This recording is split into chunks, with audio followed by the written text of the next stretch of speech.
I never thought I'd be the guy typing this out to strangers at 2 a.m., but here we are. I've been married to my wife for 12 years. 12. Long enough that you stop imagining endings, good or bad, and just assume the road keeps going. We weren't perfect, but we were stable. Or at least I thought we were. Same routines, same stupid jokes, same Sunday mornings with burnt coffee and her complaining about everything from the weather to how I loaded the dishwasher. The first cracks were small enough to ignore. She got meaner, sharper, like every sentence was a weapon. If I asked how her day was, she snapped that I was interrogating her. If I didn't ask, she accused me of not caring.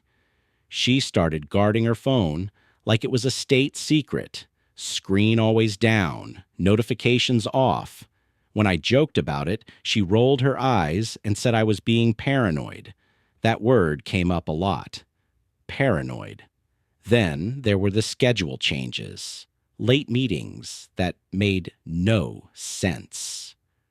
Emergency drinks with coworkers, sudden gym sessions at night, even though she'd mocked my gym membership for years.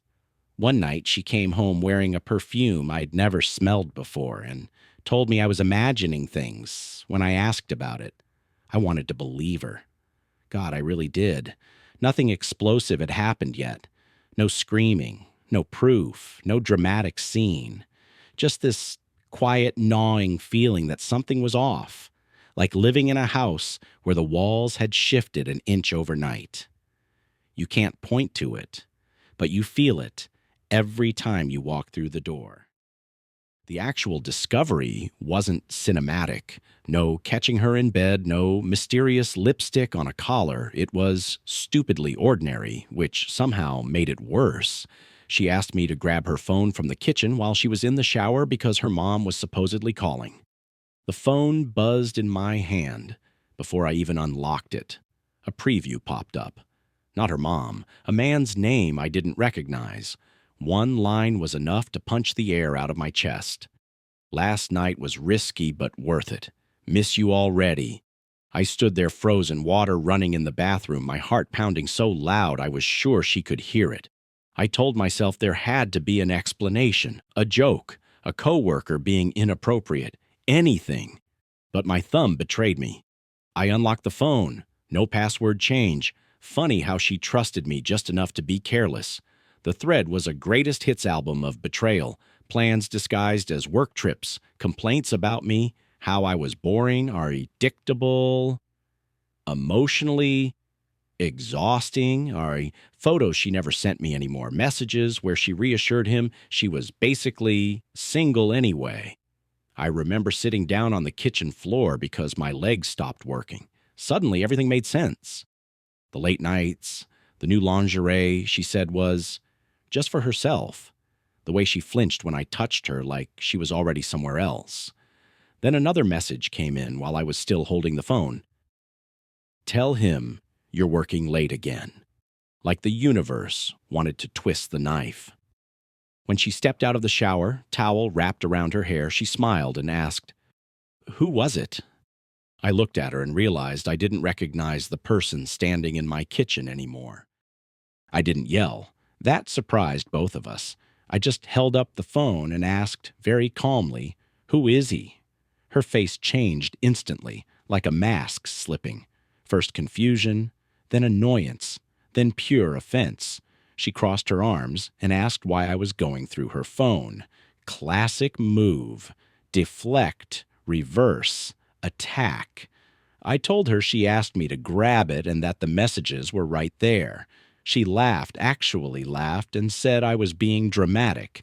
Then the lies started stacking on top of each other. He was just a coworker, then an old friend, then someone who was going through a rough time. When I quoted her own messages back to her, word for word, she snapped and told me I was taking them out of context. Out of context. Like, last night was risky but worth it could mean anything else. When she realized I'd seen everything, the tone shifted.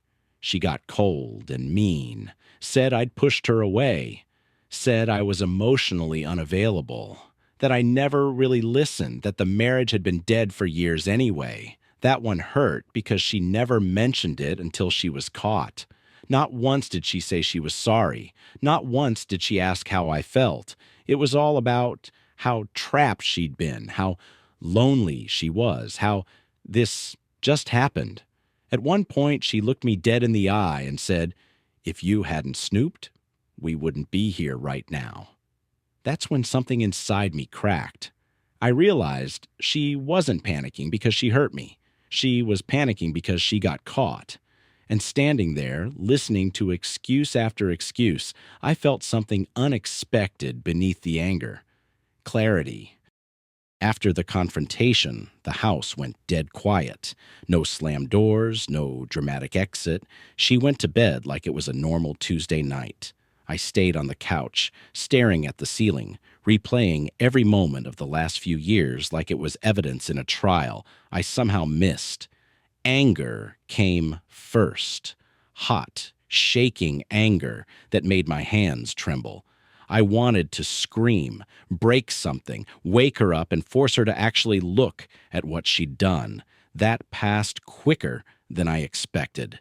What replaced it was this deep, hollow sadness.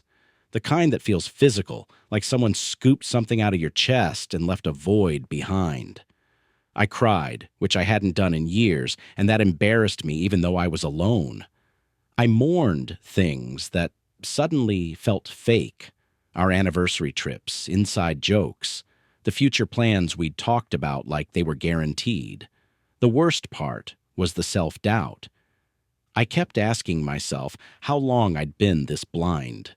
If everyone else saw it before I did, if I really was as boring, as emotionally absent as she claimed. That's the insidious damage of being lied to repeatedly. You start questioning your own reality. Every memory felt contaminated, like I couldn't touch it without wondering what was true. By morning, exhaustion took over. Not relief, not peace, just this numb acceptance that something fundamental had died. I went to work on autopilot, smiled at people who had no idea my marriage had quietly collapsed overnight, and somewhere between my third cup of coffee and a meaningless meeting, I realized I wasn't in shock anymore. I was grieving. That night, I didn't rush into ultimatums. I listened instead. She suddenly wanted to talk, really talk, now that the secret was out. She cried, but it felt rehearsed, like she was hitting emotional beats she'd seen in movies. She promised it was over, then admitted it might not be. Then said she didn't know what she wanted. Each sentence contradicted the last. More lies, just dressed up as honesty. I asked one simple question. If I hadn't seen the messages, would you have told me? She hesitated. That pause told me everything. No dramatic confession, no guilt-driven truth, just silence. I realized then that fixing this would mean becoming a detective, a warden, a therapist, all roles I never signed up for. Even if she stopped cheating, I'd never stop wondering. So I made a decision that terrified me. I told her I wanted space, real space. I packed a bag and left that same night because if I stayed, I knew I'd start bargaining with myself. She accused me of overreacting, of throwing away years over a mistake. Funny how betrayal is always minimized once it belongs to the person who caused it. Living alone was brutal at first, quiet in ways that hurt. But slowly, something unexpected happened. I slept better. I stopped checking my phone every 5 minutes. I felt sad, yes, but not crazy. And that's when I understood the truth I'd been avoiding. Love shouldn't require you to constantly doubt your own sanity. It's been a few months now. We're separated, moving toward divorce, and while that word still feels heavy, it no longer feels like a failure. It feels like an ending that needed to happen. Looking back, I see how much of myself I shrank to keep the peace, how often I accepted cruelty, disguised as honesty, How easily I believed lies because the truth scared me more. I've learned that betrayal isn't just about sex or messages on a phone. It's about rewriting reality and expecting the other person to live inside that lie with you.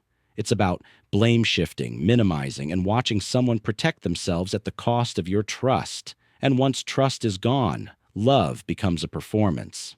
If there's any advice I'd give to someone reading this, who feels that same quiet dread I felt, trust your instincts. Pay attention to patterns, not excuses, and don't let anyone convince you that your pain is an overreaction. Being alone is hard, but being with someone who makes you doubt your worth and your sanity is worse. I don't know exactly what comes next for me, but I do know this. I'd rather rebuild my life from scratch than live another day inside a lie. And for the first time in a long while, that feels like the beginning of something honest.